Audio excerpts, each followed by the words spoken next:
damaged structurally. One that, as we study the video as it gets rolling, you study her as she tracks away from us here. This one pushes the envelope just a fraction. So if you've been to any live sale or bought some pigs online and studied videos, I guarantee you there have been a pile of pigs that have been assembled and built that way because we're all human. We like to push the envelope. We like to find ones that are a little more wild in terms of their base width. So Brad, Blake, I'll kind of let you guys roll on from here and take it, and I'll keep flashing some notes up there across the bottom and kind of peek in and poke around and ask questions when need be. So go ahead and take it.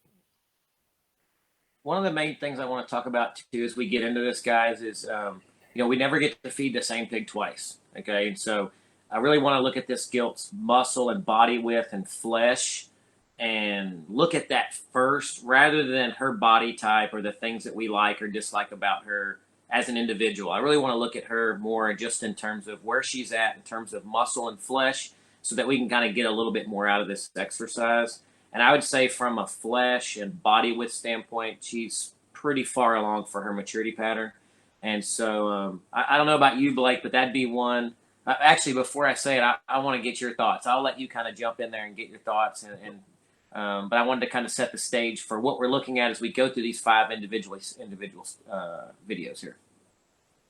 Well, I guess I would start with saying that she does push the limits, but I don't think she's too far out of whack. The glorious thing about buying multiple different kinds of pigs with a large number. I can think of a handful of them that have won at the end that started like this. So when you first get her in, don't freak out and haul her off. And I would say the other thing would be to, everybody wants to crash them at once and bring them back in. It's still important to keep them healthy. So don't completely take the starter out for the first week, but I would for sure want to start mixing some 16. Yeah, I mean, I totally agree with your comment about not giving up. I think we all do that. We get them out of either group setting or from a sale, and you really just start overanalyzing them even more than you did in that setting. And I think, like you said, I don't see anything terribly wrong with her that we need to throw away by any means. But I on gilts like this, I initially will actually introduce a little bit of full tank, something early on because this is going to be a gilt that's going to flesh really easily later on. And that's a good thing that I know that we're going to be able to get some of that flesh back. And so that'd be something early on that I know I can introduce something like that. And I can take up a little bit of room in terms of her calories where I can kind of manage her flesh. When you say flesh, Brad, what do you mean by flesh? Some folks maybe have not heard that term or maybe don't understand what you mean by that term. I read her as just honestly one that we'd get fat pretty quick, just down through her jowl, and just for that size pig to have that kind of, just for lack of a better term, fatness at that age. I know that that's something I'm probably going to manage on her to keep her cool enough up front. And so as we do that, we can keep her leaner a couple of different ways. We can increase her protein, we can reduce her feed totally, or we can just feed her less calories. And I feel like if I add some full tank to that, I can keep some of that the good belly that she's got and not let her get too chunky or fleshy or just point blank fat. Makes sense. I do think like a lot of the big picture is like when you get them home and they're like that, a lot of times it's the amount of feed that they're getting. I think intake is important as the kind and the protein.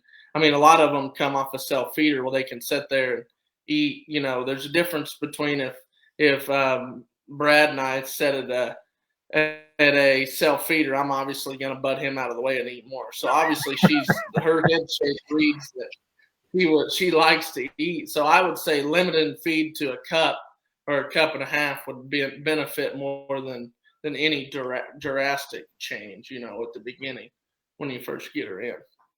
I'm going to reach over and grab a couple of cups, guys.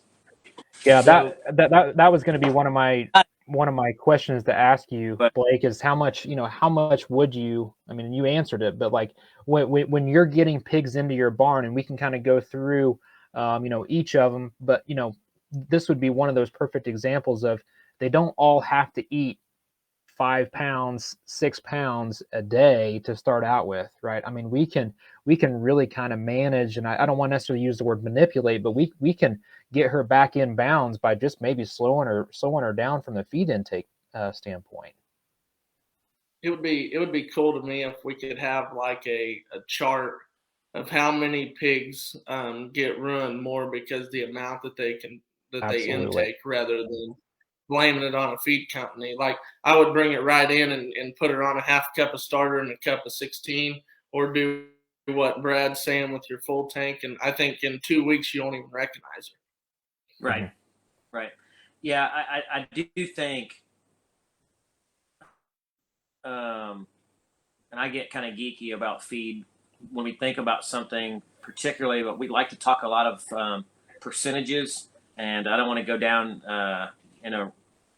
down a hole here, but I will see people sometimes, Blake, that they'll be feeding a higher protein feed, and they'll say, well, you can add some oats or add something else to pull that protein level down. And I'm like, whoa, but you're adding more volume, and you're actually, it's the rate of gain that's causing issues on this animal right here. Just honestly, for lack of a better term, just want to put her on a little bit of a diet and pull that total volume back.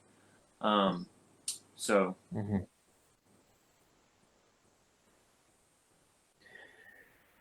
Yeah, I think this guilt really, and this kind of conversation sets the stage for the evening. I mean, this guilt. I mean, I guess let's talk some positives on this. I guess where do you see maybe this guilt's strengths? Because again, this could be used as a lesson on maybe how to look through and maybe sort out some baby pigs too. Because I mean, there's still a lot of pigs to be sold over the next really 2 weeks. So.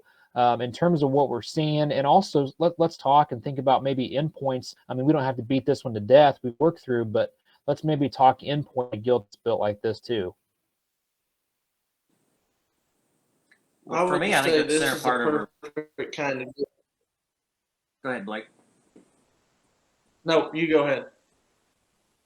I think the center part of her is the best. I mean, I think sometimes that, in the current trend, we're all looking for the front third and it's as skinny as we can get them. And that is kind of trendy. But I will tell you, a lot of county fairs are won by simple power. Her pin width is great. Her blade width is great. Her center body's great. And honestly, it looks like a very fun pig to feed because you kind of sit on her for a bit. I know there's plenty of width in her genetic base to get it back, to get her as heavy muscled as we want.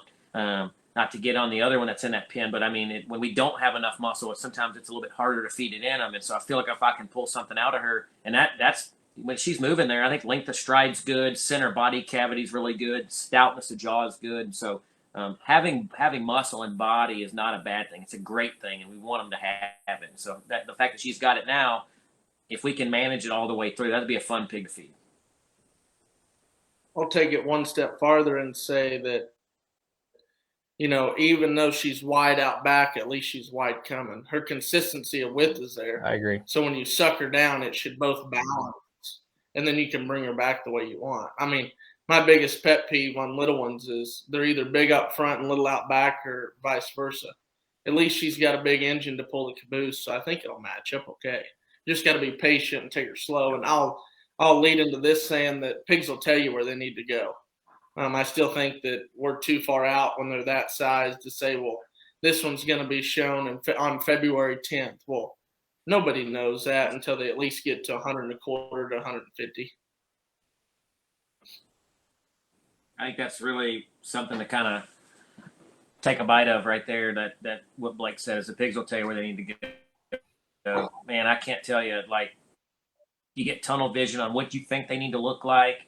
You get tunnel vision on what show they're going to go to. You're really eliminating a lot of good possibilities, particularly in the South. We're lucky enough down in Texas where there's so many options to show these we'll call it their terminal endpoint is. Don't, enter them all. Enter all those shows and give yourself that flexibility. I think you'll have a lot more fun and success with it. I'll take Jared's question. She looks a little stiff in the rear. What's available for mobility? Honestly, Jared, I'm going to agree with these guys. If we just pulled out a little bit of feed and backed her down off what's probably too hot of a ration for one that's built like she is, she's probably going to loosen up quite a bit. So, in terms of a product that we would offer for mobility, in this case, it's going to be less protein and less lysine. It is really going to be her biggest her biggest thing that's going to help her down the line. So let's go ahead and jump on to the next one here.